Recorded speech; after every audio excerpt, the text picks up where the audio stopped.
Sasa. Arbitre, kosa.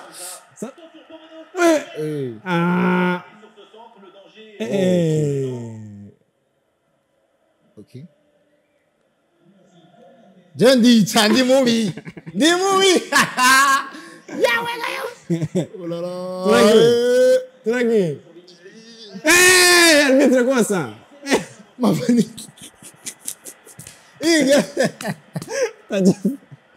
Ego te gari. Mimi nacheza sina kulindira. Ogo chai vraiment. Shit, Vinicius ananiangusha.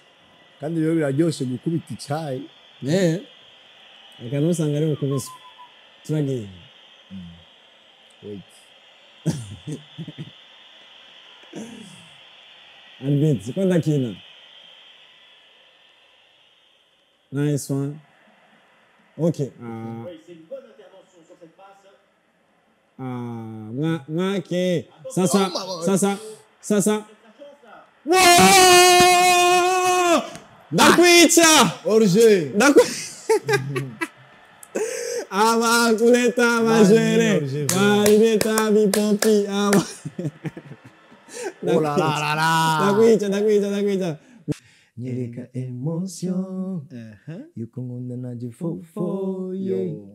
Maze nyiratireho. Baby. Say 1, 2, 3, let's go.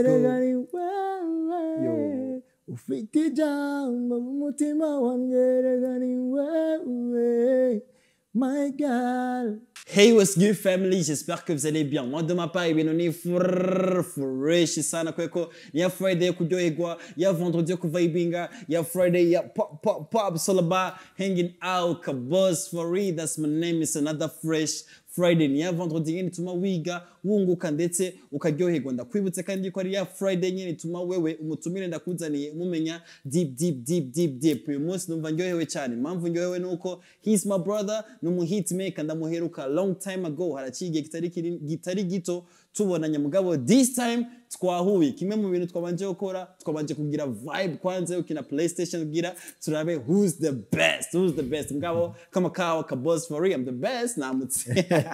Yeah, reka ndakubwire amwe mu mateka yiwe. Reka ndakubwire amwe mu bimwe mu bintu amaze gushika ko mugabo mu gihe gito ari muri entertainment ya 257. Amazina yahawe n'abavyeyi yitwa Uwimana Christian. Uwimana Christian vuka mu muryango w'abana batanu, akaba ari muherezi, akaba agira wa gatanu. Uwimana Christian mu buto bwiwe kimwe mu bintu yakunda cyane yarakunda football vyatare. Reka ndakubwire kandi yuko yavukiye mu Kamenge kuri 6 niho yavukiye. Ayandi mateka yiwe umuziki cyangwa entertainment cyangwa industry ya 257 yahisemo kuyita Wiz Designer. Wiz Designer hari le 30 août mu mwaka wa 2019 ayo dropping indirimbo yewe ya mbere kuri account yiwe ya YouTube. Indirimbo yagize cover y'indirimbo ya Big Fizzo, indirimbo yitwa You.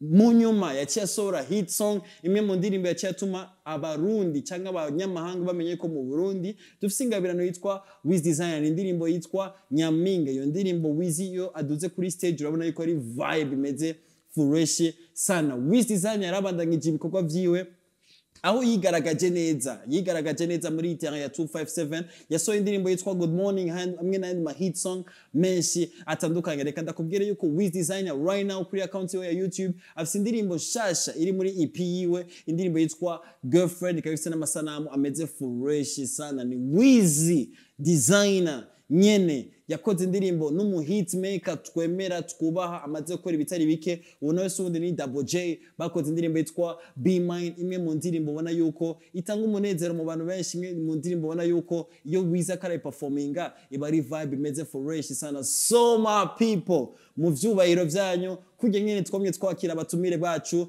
ndagusabe n'akaroro kenshi n'amashi menshi tumwakire Wiz. Tunafanya hivi, nikisema Wiz unasema Designer. Wiz Halafai me brother. Wagwan. Cheers. For the long time, man. Cyane gose. Kimwe mu bintu nibagiye, Wiz ni brand ambassador wa brand yiwe yitwa African Badman. Bisigura neza today turaza kuba inspiré bivanye n'urugendo rwa Wiz Designer kuva yatanguye umuziki still now nahageze. My brother, man, umeze neza? fresh kweli. Bro, wallahi long time cyane. Eban, acheki igihe kinini kweli. Cyane. Duherukana ma 2020 uko onye. Yeah, 2020. Mugabo this time around turahuye. Yeah man. Ndibaza yuko tuzawugira bimeze fresh sana. Ese nona tu bitu ni quality. Ikintu ushaka kumenya, Yeah man. ugerageje kuraba amazina y'abartiste batandukanye sivyo, dufate nka Boniface ni B-Face. Urumva yuko muri Boniface haravuyemo B-Face. Mugabo nagumye nibaza kuva kera ati Christian Wiz Designer ikiza gute, Wiz Designer yaje gute. Duaga story. Amen. Christian umva ni izina nahawe n'abavyeyi. Okay. Hamisi nayo kuko umuntu wese kurisha bafise icyo ashaka ku create. Yeah. Kuko turakora ikintu tutazi kuko urabona Imana yakoze ikintu cyitwa creation. Okay. Natwe turutegeza kugira creation y'ibyo wacu. For sure. Je ku bwenge bw'iwanje niyo mpamvu naciye nita Wiz Designer. Kubera iki Wiz Designer nico kibazo mfise. Kubera iki muri Kristo tarondeye akantu nyene kamutajita Chris baby, kamutajita Chris nane. Kubera iki Wiz Designer. You know, first of all, ndakunda kudesigning ikintu ikintu gise neza. Okay. Ikintu ugipanga hano kigenda fresh kajana uko yeah. Hama ikindi nacho novyita gute Wiz ndakunda ukuntu histoire y'umurozi uko ivuga. Amen. Umurozi n'umuntu yubahuka gukora ikintu canke yubahuka ikintu. Okay. Atari mu atakuvuga ngo je nubahuka gukora iki kintu kubera shaka kubwirira nabi umuntu kanaka no. Ndubahuka kubwira umuntu azotinya ati this man yakoze ikintu mugahe ikintu je ganda gikora umengo cyo. Ndagitinya you know. So je ndakora ikintu niyumva inside shobora gukora wowe karaba ukavuga ati ikintu wapi koraza umurozi arashobora gukora ikintu giteye ubwoba wowe cyumvira ati sadism uyu muntu none bimeze VP abikoze gute je mbashaka kabaza ku buzima bwanjye mbashaka kugumana ikintu kijanye n'akabaza. Nice one. Ikintu kinjoheye nuko uzanye context ijanye n'umurozi mugabo ndashaka kubaza Wiz n'umurozi mu buryo bwahe? Mu burozi bwo kwiyumvira n'umurozi wo kubahuka ikintu n'umurozi aroga mind z'abantu biciye mu kintu abafise ashaka gushikariza umuntu. My brother. Wallahi dibaze ni exclusively na muntu yarazi yuko Wiz Designer ryazanye iyo warose your idea byagufasha umwanya ngana gutegira ushe kuronga iryo zina Wiz Designer. Si mwanya muremure cyane hari ukuntu gusumonye yumvira akavuga ati kakusanyita umuntu kana ugasanga birabaye abantu bose babaye bube interesse n'icyo kintu kuri yita so kiba amen novuga popular umuntu wese avuga ati bon ambonye Wiz sometimes umuziki urashobora guhindura umuntu Wiz sivyo umuziki le fait yo kuba famous le fait yo kuronka ama feedback ari positive lifestyle wari usanzwe kubamwo before irashobora guhinduka. Ndifuza kumenya Christian n'umuntu ameze gute nk'umuntu akwaje ati Christian urinde wotubwira ko umeze gute? Bon Christian n'umuntu uba en plus n'umuntu hitonda umuntu akurikiza icyo umuntu amubwiye kugira niyo none idezi wawe kandi iyo mbonye ikintu kitabereye ndakubwiza ukuri nkabwira ati iki kintu antuka sindako ndagitahura ariko ndagitahura ndabwira ati it's fine kabisa. Muranda gushira muri kategori y'abaririmbyi baronse hit mu mwanya muto sivyo? Sometimes iyo turonse hits abantu baba banyu barakunda kuvuga ati urambona ujya Wiz ivasha pata hit ivasha toa nyaminga iviendo hits make up Bujumbura sivyo? Nizahe manuru wagiye witwaje igihe uronka hits kugira nushobore gutakara niyo hit kugira iyo hit nishobore gutwara mu nzira zitarizo? Impanuro kenshi ni kwa kundi kuvuga ni kubaha abagukuriye no kumenya abantu bajya abantu bo muri family kuko umugenzi wa kera mu babana muri quartier musangirikana mbiri canke biki ibintu byose byari bisanzwe ubuzima bwose uko bari bumeze ujya muntu uko muri musanzwe mubanye aguma kujya nyine kuri wowe. Bon ico kintu nakigendeye ko ndaba easy ku muntu wese tuba tumbona ni uyu muntu ndamuzi ntuka kubera mbaye uko sishobora kuca ndamunyora ndushina pembeni ngino hama ikindi nuko ndoherwa cyane kubera nisanze ndumuntu numva uko umuntu aguhanura iki kintu ntuka gihindure iki kintu ndabona wapi so ukakiraba ukaciyumvira ukabona kirakwiriye ko ugikorera ko kabisa ceba nk'uko ni yahe target wari ufise igihe ufata decision yo kwinjira mu muziki ni yahe objectif wari wihaye urumva objectif yari hari ico gihe niyo kuvuga umva ku muntu wese aba afise dream uvuga ati so ushaka kuja mu muziki imana izomfasha peut-être namenyekane ndonka amafaranga mbeho nimbe ndifashisha mu tuntu tumwe ubuzima bwanje uko nuko mani naronka ibintu nshobora gukora ibindi bizonyorohere muri kote yo kudandaza ivyo bintu biki mumva umuntu wese abaho afise indoto zo kuvuga ni nshaka ubuzima bwiza cyangwa nshaka kubaho ahantu heza gufungura neza kwambara neza kuko umuntu wese ico kintu atagifise arumva ko abuze ikintu kuva period utangura music career yawe still now uri proud ivyo umaze kugira ko izo objectif ari wihaye wamaze kuzigira ko umaze gushika kuri percent zingaye kugira ushike ku ndoto wifuza 100%. Andwa ku buzima je nakuriyemo nubwo ndi kubamo ubungubu ndabona tu hariyo difference nini cyane ndashobora gufata nka pourcentage nka 60 kuko umuryango wacu twakuze umuryango ukenye cyane kuko twareze n'umuvyeyi umwe kandi papa yavuye nkiri umwana mutoya cyane mfise nk'umwaka n'amezi nk'abiri atatu so na image yiwe nayo nzi sinigeze nicara nka papa cyangwa iki gusa mama nawe urabona ni baba mama usanga babazanira passion ibiki ariko umunsi papa afa ubuzima bwarahindutse baba hard sana ku buryo asragoringa kubera twebwe so cyo ndamukundira nuko atigeza duta canke ngo aje hanze ngo abyara abandi bana gusa yarapambanye faso zose gushikaho atushaka ku ishure twigisha kubaha ibiki kurondera ibintu nk'ivyo so rero nkaca ndaba uko twari tubaye kera cyangwa ubuzima bugoye ku buryo uburabishije amaso nk'uko wanatumviye nk'ikigongo mugabo nkaraba ubu ngubu uko bimeze tukashima Imana bavuga ati hari icyo Imana yakoze tu kabisa uvuze history janye n'ubuzima bugoye kandi turatangura yuko umwe wese afise passage y'ubuzima acamwe mugabo iyi ashobora kuba exclusively cyangwa iyi ashobora kuba motivation kundi muntu avuga ati Wiz yaraciye muri ibi bintu byose mugabo right now no mu hit maker right now umuntu ashitse mu bana gahabwa icubahiro ndifuza kumenya iyo moment ya lifestyle igoye waraciyemwo Wiz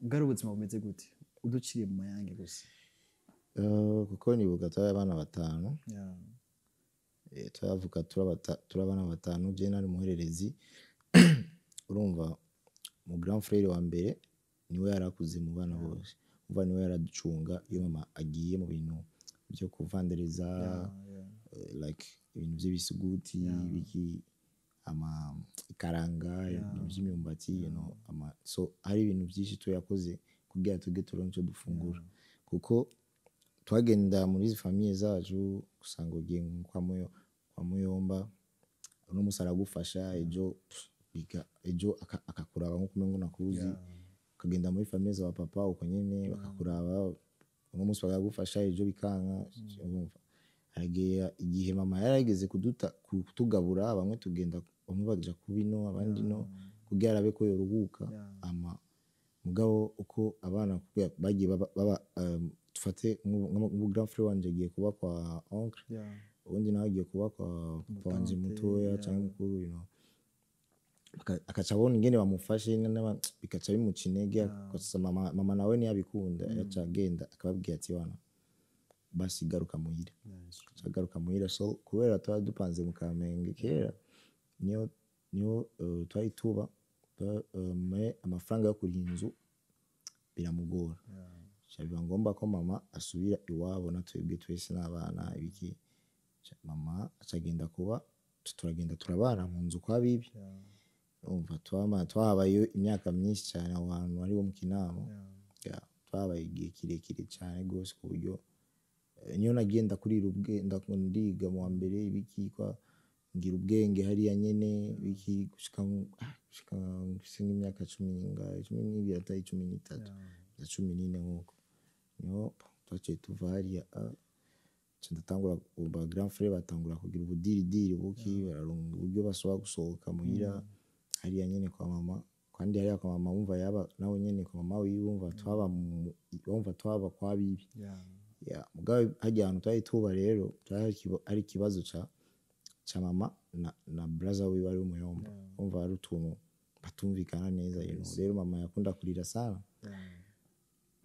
tukabona ko ari guca mu ngorane kubera twebwe kandi yari afite imyaka yo kuvuga ati ashobora kugenda kundi mugabo kandi hari abantu baza kumurondera turi abana batoya mugabo turabibona mugabo nigeze ava muhira ngo adusige ngo adute kwa bibi ngo agende arongorwa ahandi biki so ibyo bintu byose ni ibintu byagiye biradukomeza gushikaho ba brother batangura kuronka ubufaranga bumwe bagira uturaka ibiki batangura kupanga amazu yabo biki sasa icaba ngombwa ko jewe mba muhira ndi jenyene ariko nibuka umunsi kubera batwirukana umvuye muyomba yarafise ingeso yo kuza arashwanira mama imisi yose gushikaho tubona ko ikibazo ari twebwe ufise mu grand frère wanje yitwa Fiston n'uwo je nakurikira baciye bava muhira bagenda kurondera aho bapanga bagiye kurondera aho bapanga aba grand frère banje babibonye baba bamaze gupanga nabo nyene baba bafise inzu bapanze ari babiri nabo babiri baca bavuga ati reka natwe dupange mama masigara n'uwo muherereza ari jewe ico gihe rero bari mu ijoro bace baronka ingorane abasuma baza kubatera ibyo kugwana n'abasuma ibiki habamo accident cyabatera grenade umwe kubera yari mu cumba acagwa igihumure ku kuraba wari muri salo ariko aragwana ku miryango n'abasuma acarafa so ibintu byari hard sound rest in peace ibyo byose ni ibintu byabaye bijyanye ufite yari way y'ubuzima bw'iwacu muhira uko twari tubaye family sorry reka tu dropping your story mugabo byakwigishije iki gawizi byakwigishije iki ibyo byanyigishije nuko ibintu byose nagenda ndabibona kandi nkabitahura nkamenya ni ikintu kimaze uko igihe kimaze kuba ushobora kugwana n'igihe ngo gishobore hari ibintu bitegurwa ku mpamvu kanaka cyangwa ari ibintu bya Imana ishobora kuba yarakoze kugira bizobe inyigisho cyangwa bizobe inkomezi ku bandi bantu biki cyangwa cyo tugenda kubwanjye bifata ko ari umugambi w'Imana kuko sinibaza ko ingorane zo kuri jeje nyine cyangwa mama wanje cyangwa abo tuvugana cyangwa famille yacu mu rusange tushobora kuba dufise izo abandi dushobora kuba bafise izindi ngorane ziruta izo abandi bashobora kuba bafise ingorane zigenda zirasombana so ko biri kose no gushima kandi byose n'imigambi y'Imana sometimes iyo umuntu ateye imbere iyo umuntu agize indi ntambwe aribagira ibibi yaciyemwo aribagira ibibazo yoba yaraciyemwo akadavuka cyangwa akibagira abantu baba baracanye mu bibazo akibagira ndetse no muhira ugaca usanga we bakaripushinga wenyene mugabo muhira ugasanga bitameze neza ndifuza kumenya kuri Wiz Designer ukugira kuva aho ubereye Wiz Designer ni yahe power uri kuragira muri famille yawe ni yahe power uri kuragira kwa mama wawe kugira peut-être ko biri kose avuga ati Wiz hari ico yakoze mu kumanagura no musozi yaje bon tukaba makuru ubu ngubu nashobora kubura icyo afungura cyangwa nashobora kubura icyo yambara je ndashobora kucima mugabo nakimuha kabisa kuko ndazi mama yafise ikibazo ndaba panic nkarondera situation zose nshobora gukura amafaranga icyo kibazo kimuke ari gihe amisha ariko haciye nkabimenya nkamubwira ati so ufite kumbwira nimba jewe ubona nshobora kuba ndagifise icyo kintu nkagikora cyangwa grand frère agifise akagikora icyo jewe icyo jewe mu bisanzwe nishiramo hanini mvuga ni mama ategezwa kuronka ikintu kanaka agaciro kanaka yigeze gutakaza cyangwa yigeze kuboneka umuntu kanaka kubera ku mpamvu zacu twebwe tubeho ntidufe n'inzara ntitujye mu ibarabara ngo tube mama ibobo cyangwa ibiki tugerageze ibyo dufise tubimushimire cyambwiye ufise ingorane nerefona ufite amafaranga ndayakora icyo kintu tayahari ndayarondera ni mama wacu twese kabisa uwo mudefinisa gute mama wawe mu kajambo kamwe ni hustler ni mpambanaji ni ari mu bintu byose kuko mama yarakoze ibintu byinshi kubwira tubeho yarakoze ibyo by'ubufundi yaragize ibintu byo kurima yadandaje ibintu byinshi yarabiciyemo cyane mere respect I mean gusa kuri ino saha mvuga ni akwiye ko uruhuka ubu ngubu inwa fungura ubeho chill relax big man respect urazi impamvu ugumuhezagirwa bro impamvu ugumuhezagirwa ni kubera yuko mera aguma amererwa neza biciye kuri wowe kandi umuhezagirwa ugeretse ku wundi bad man reka twinjire rero muri Wiz Designer navuze yuko ari le 30 août 2019 aho wadropinga kuri account yawe indirimbo yawe ya mbere canke cover wakoze Big Farious mugabo ndifuza kumenya usanzwe uri fan wa Big Fizzo canke you used to be a big fan kuri Big Fizzo ku buryo bwa cover je ni umufanzi wiwe cyane ndakunda the way ameze je supporting umuntu mbona ari direct umuntu atagira ubujyajya umuntu atabesha umuntu ku buryo akubonye kwikosa ahubwo ati so man canke umuntu afise ikosa canke agatahura ikosa agiye akakubwira ati wana general dekonye bashi bakunda umuntu wese ari direct atafata ingwa agiye amanota kanaka niki ibintu byose bifatira hamwe kabisa icyo nico namukundiye amikindi aririmba fresh namutuba nakuze ndamumva respect for him ku buryo ugira cover yiyo man narakunze hari nindi nagize gukora indirimbo yitwa Sibeza apana Sibeza indirimbo imeze nkuko iyo ndirimbo aririmbiye Edith yari murimbiye Kimanashtain ari indi Edith ariko yaratinze muri video ni ubusa kabisa narayikunda nayo nyene nagize kuyigorera kava gusa imashini yarimo kiratakara nashaka nayo nyene ndayisohore ubwabo cendi mfanzi wiwe supporting umuntu wese kuri ikintu cyiza tu nice one ndibaza yuko biraryoshe kumva umu artiste nka wewe afana cyangwa ari fans wa Big Fizzo Badman kimwe mu bintu nkunda kuri wewe ni the way uvuga wagwan wagwan it's like sign yawe ni signature yawe cyane ndagakunda twa ugatereme ko ndakunda ukuntu abanigeria babanuze abajamaika bafise kuno ba pronounce cyongereza bavuga utuntu tutereme kanaka bonayo abantu badafise ibibazo mu mutwe ukimuvuruga free kabisa be fine hama urafise n'indi identité yawe indirimbo zawe kenshi zitanguye surtout indirimbo zawe za kera Wiz Designer pondisho yawe can blessing neza basi Wiz Designer pondisho yawe nakubali sana yes Raj abarundi tukwakiriye neza abarundi abafana tukwakiranye amaboko abiri turaryohewe n'umuziki wawe umeze neza we are so proud of you mu gihe usohora nyaminga twararyohewe ni indirimbo abantu bayakiranye n'amaboko abiri harageze na moment indirimbo yawe twibaze ko atari umurundi tukibaza yuko nanje muri yo kategori y'abantu nanje narigeze kuba ndimo the first time that yumva navuze ati usu umurundi swats n'umuntu wo hakurya mugabo narumvise ngewe numvise yuko ari umurundi w'iwacu ikindi kintu naco ndifuza kumenya urabaye mu hit maker abantu baraji wawe ijya moments haza benshi beza benshi babi benshi bameze ukunye benshi bafise ingeso nk'iyi kubera yuko uri shining uri umustar uri kura shininga kandi ikintu gishininga kirakunda kuzwa ko n'abantu benshi batandukanye ijya period yari period imeze gute kuri wewe wayitwayemwo gute so ijya period yari goye ku buryo udafise umuntu akuba hafi canke nivya hari ibihe uronka success sivyo rero ucubona umuvuduko kanaka ubuzima burahindutse ku mwanya mutoya rero utari umuntu uvuga ati mugabo ahantu ngiye muri speed ndashobora gukomereka jewe kwa bisa anifise abagenzi benshi twagendana ibiki abantu ku buryo utamenya ni umugenzi we utamenya ni gute bya ukabura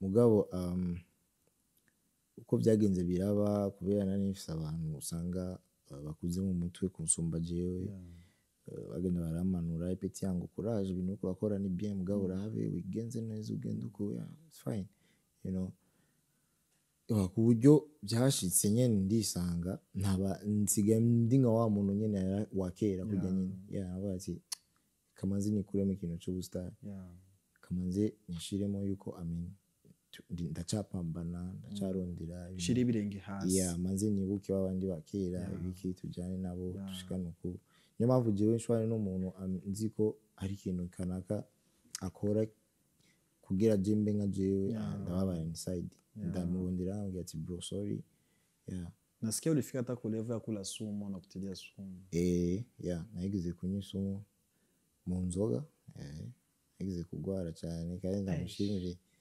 ndamushimire Simplice nawe nyine naigeze kumfasha icyo gihe nari ngwaye kabisa utandukanya gute umugenzi ubona yuko atagushakira iciza kugira ushobore kumuba kure y'ibintu uramubonesha amaso n'ubwenge kuko umuntu atagushakira iciza iminsi yose akubwira ati you are the best you are the best you are the best you know ariko ujya umuntu agushakira iciza ntajya akubwira ati ahantu kabisa uriko uradekona ahantu hahindure ahantu hagenze uko ahantu ufata uko ibintu iki kintu kirashobora kugenda fresh abonye ikosa akakubwira ati ahantu wahaye de vraiment that fine urumva nawe uvuga ati umuntu kabisa nashaka ko noguma muri ibi bintu byo guhara you know ukacumenya ati n'umugenzi uko imyaka igendera hinduka twarabonye yuko ego Wiz Designer karahindura ibintu bimwe bimwe duhere kuri production tukaje no kuri video ivyo bintu twarabona before ugitangura wari kumwe na iBreezy wari kumwe na ba Logic Jamal mugabo this time around turabona yuko Wiz Designer yahinduye gatoya sound ari kwa Joel ari ku ma video ya Johnny Lar ibintu nk'ivyo ni vyiza naco bitwaye mugabo ndifuza kumenya bajya abantu mwakorana before waragiye muri ya category naho nyine yo kubahindura cyane exactly kuko sinabahinduye burundu ubuzima bwanje bwose no ari ukuntu umuntu nawe nyine arakubwira ati kuri umwanya korana n'uyu muntu murondero uyu muntu kunuko abona yuko ujya umuntu arakantu niyo mpamvu navuga ati umuntu mwiza arakubwira ati iki kintu urakwiye kugihindura you know ikintu uwo muntu urashaka kumurongera ugiye mukorane uyu muntu arakenewe ikiniki you know hona ubufisi ibintu byinshi mu mutwe ku buryo utabona iciza n'ikibi kiri he ukacubona ibintu byose ngo birangana ariko ujya umuntu ari nyuma yawe niwe aguma kubaba we akavuga ati ahantu hahindure ahantu kabisa kuri iki kintu nipe vibe basi Nyaminga igere ni favorite song of all the time nipe vibe Nyaminga ufite amaso ujya undeba jenda twagwa ni wowe mutima uravuma kibirenge kibasumba erega rundimo naragwisanzemo ni wowe umwazitiro yanje nyereka emotion yuko nkunda naje fofo maze mwiratireho baby say 1 2 3 let's go ufite ijambo mu mutima wanjye erega ni wewe my girl erega ni wewe mwite ntwari mu ntwari zanjye erega ni wewe my God let's go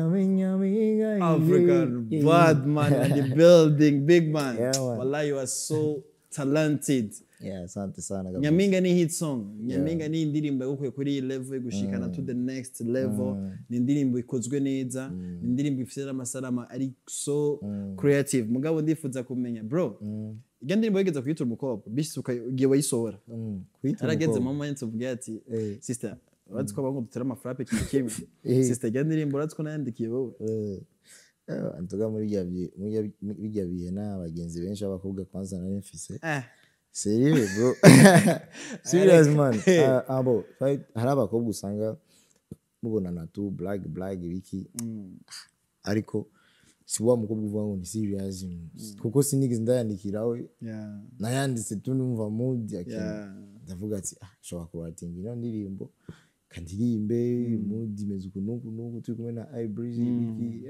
twakubita story numva ngo abaririmbyi barimba R&B ku mitoma bararenze man nivyo bariyumvira cyane ibintu by'amapenzi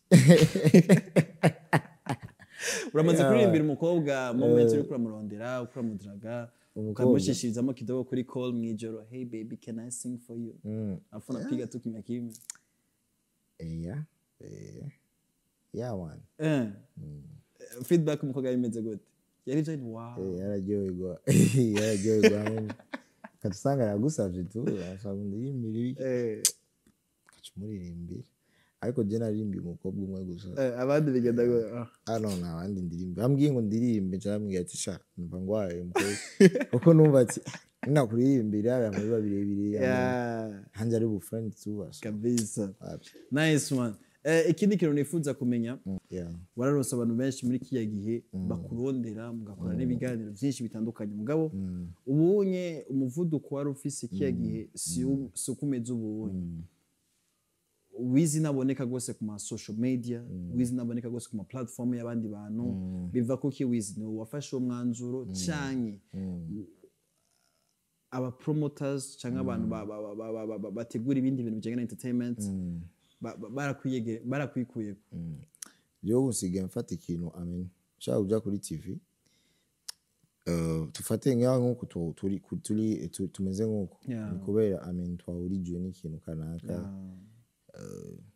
igihe kirekire iki tutayaga ni vyiza ariko kuguma kuri TV kuguma uvuga bijyanye n'umushabika hari araruha avuga ati base kumubona kenshi avuga bya bindi nyene so jewe kubwanje ubongerageza kuja kuri TV canke kuri radio iyo mfise ikintu kanaka kishasha ngomba kugiha abakunzi banje ni kuvuga shaka gukora interview na TV kanaka ndamubwira ati no munsi tuvuga ibintu tuza kuyaga ibintu kanaka sinyene bijya ibintu byaciye ko barabizi atuka bijya ibintu byahaciye byaraheze ubu tuko turabaka ibindi bintu turiko turarondera indi standard so turutsubiye inyuma mengo tufashe yanzu tuhageze ko dushira ku mabati tugiye rero ahubwo gutangura turayibomoye tugiye gutangura umushinge hasi kandi no it's not like that ndavuga ati nivyo bavyiza kuguma nja ku ma TV online sigure ko ari decision we wafashe urumva navuze ati nshobora kuja kuri TV online yo office news shasha canke posting ikintu umuntu ashobora kuvuga ati that man ariko aravuze ikintu kabisa iyo wumvise umufanza akubwira ati ngo Wiz yarazimye uwo mwishura gute namusana azima kuri isi niyo matarita abantu bakunda kwishiramo mugabo na muririmbyi numwe azima yigeze gukora hit kuko izina ryawe festival riguma ari mu bantu ni nko mubaza ni none kuvuze ko umusani yazimye wowe ukaba kuramuvuga yazimye umuyazimye ni waundi yafuye ibintu byo bitakivuzwa ibintu byo atakivugwa ibiki we niwe yazimye ariko muririmbyi akiri on agikora akiri akibaho abafise gahunda ariko arategura kanaka abari muri plan kanaka nuko dukwiye kuza turamenya ni kuzima k'umuntu canke kutakara k'umuntu canke kuba muri programme y'ibintu kanaka nice one Nyaminga yarasohotse numbers zikapanda sana kuri YouTube ku ma platform menshi atandukanye mu nyuma izindi ndirimbo wagiye urasohora nizafashe gose nka Nyaminga ucosohora B-minor kumwe na Double J iragusubiza kuri ya standard imeze neza abantu bavuga ati Wiz Designer benshi ku ma comments bavuga ati back again ya Wiz Designer iraje umuvugo dukomeze neza wibaza ni yahe mpamvu yatuma Wiz amara igihe indirimbo ziwe how can I say zidafata za numbers Nyaminga yari ifise gawizi ku buryo abantu bakubonye muri B-minor hamwe na Double J bakabona yuko wow isanamu ya kera ya Wiz iragarutse ufite ari ikintu gihari kitwa Fisa bigeze kubivuga hariyo hit song hariyo na good song hit song ni yindi ukubita ukatusanga ni chance yabaye ikintu kirafasha imana yabikoze nawe sivyo wateguye no ubona gusa ibintu biba good song ni yindi usohora abantu batashiduka cyane ariko bakaba bayikunda you know for example ndashobora gukunda iyo bari ya sadbi mugabo si hit song ariko ni good song kandi agiye kuri podium ndayiririmba arayiririmba nanjye nkayiririmba kuko ndayikunda akubise tufate zigiye z'amahiti yakubise ijya hit song nayo ndaririmba urumva rero ni kwa kundi mvuga ni umuririmbyi toujours ukwiye kumenya ni usohoye indirimbo itegeye ko ari good song cyangwa hit song. Wibaza ko hit song ari chance gusohora hit song? Ni ikintu kiba si ikintu utegura namutegura hit no kabisa. Urasohora bikaba gasohora ikaba good song ikaba hit song kabisa, ikaba mega hit. Ibyo byose ni ibintu biba tuni kategori usanga bivanye n'igihe iki management right now urimwo cyangwa umuntu agusupportinga. Abenshi baramuzi kubera yuko arigaragaza mu buryo bumwe cyangwa ubundi. Unasoni ni Simplice. Ni Simplice ngene yazanye umuririmbyi yitwa from avuye mu Rwanda, Kenny Soul. Show igenda neza. Turifuza kumenya hoba hari ikintu Uburundi buzokunguka kivuye kuri Wiz Designer hamwe na Kenny Soul, ufite yuko mwahujijwe na manager Simplice. Of course kuko ari indirimbo twakoranye kabisa. Ari ikintu tu Burundi buzokunguka no Rwanda. Ibintu nk'ibyo. Nice one. Big man, wallahi mimi na enjoy sana to chill nawe. Umunezero ugeretse ku wundi kubera yuko have been a while ati gitari gitoya tudahura ngo dutera amane ngo dutere story nyinshi sana. Afu ibisha kwa na swag ya hatari papa. Aje bro. Pressure nyingi sana muguru wanje. Bro, thank you kweli. Kujya nana kubwiye ibintu biragenda birahinduka. Man. Kabisa. Neza he plan ufise après avoir gusohora EP ya. Plan ufise no gusohora indirimbo turi kumwe na Kenny Soul. Niyo plan dufise. Vuba nyene canke? Muri no minsi nyene. Audio video au? Na muitege tu no minsi. Anytime na drop kitu kikaya. Anytime man. Nakubali. Nipe cheers. Anyway kwanza waje ku munsi mwiza fete Kenny Soul no munsi araza. Tingira amaze gushika kwe. Tuzoshutinga video mu minsi. Jeni wazanye vendredi ou bien samedi. Urashaka kudropinga? No, tuzoshutinga video. Dushutinga video man. Chane goes. Yes, Badman, Wheezy, African Badman. One of my favorite songs in the Jana Zakubia playlist if you say wawe. Tell me honey, how you doing? How was your night? Yeah, good morning. I'm morning. I want to wish you good morning. I'm morning. I want to wish you good morning. Morning. Gitondo chiza. Naraenda kurota. Mbonye kuri Insta. Tenda gutexta. Uranyemerera. Nanze ndagara. Mwoba jama. Badman. Ni vibe hatari. Turangize kweli henga tuta bro. Tukaba tubaniye abantu badukurikiranye from we mutima ndagukunda rumwe rutita.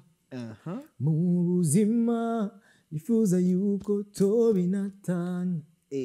Amasoma agaragaza urukundo nk'ukundama ndagusabye ma umbera ijisho ry'umutima mama. 1, 2, 3 je ofisi indoto yo gukundana nawe mama. Nyemerera umbera umuvyeyi w'abana banje. Je ofisi indoto yo kurambana nawe mama. Nyemerera umbera umuvyeyi w'abana banje. I want you to be my love. I want you to be mine. I want you to be my love. To be my love. I want you to be mama. Right now she's yours. It's not my house. oya ndabwira ati right now uwo muntu uvuze yuko ushaka aba yours ubonye byaraciyemwo ubonye Hey, she's mine. Yeah, right now she's mine. Yeah. urakaza merci sana Wiz Designer Yeah, min me enjoy kimwe mu bintu niza muri kino kiyago cacu natahuye neza yuko iyo uteye intambwe ntiwibagira aho wavuye iyo uteye intambwe exactly, yeah. ntiwibagire abantu mwavanye since day one kuva mukiri bato mukagenda murakura ntiwibagire muhira ntiwibagire muvukana ntiwibagire abavyeyi bawe kubera bobo ntiwimihezagiro iwawe ndagushimire cyane nimba ufite akantu k'agasunika rugi cyangwa ikintu wifuza gushikiriza umwanya ni gwawe Wiz Designer abafans bawe barahari abagukurikirana ni benshi bro talk to them. Shaicho novuga to shout out to you. Yeah, respect. Respect for Kabos man. Ewa bro wakoze ibintu vya bien. Sana. Kunera ni ibintu by'amakamera z'ibitara Staki urofa. Yeah, so afite naryohewe because it's long time man. Kabisa.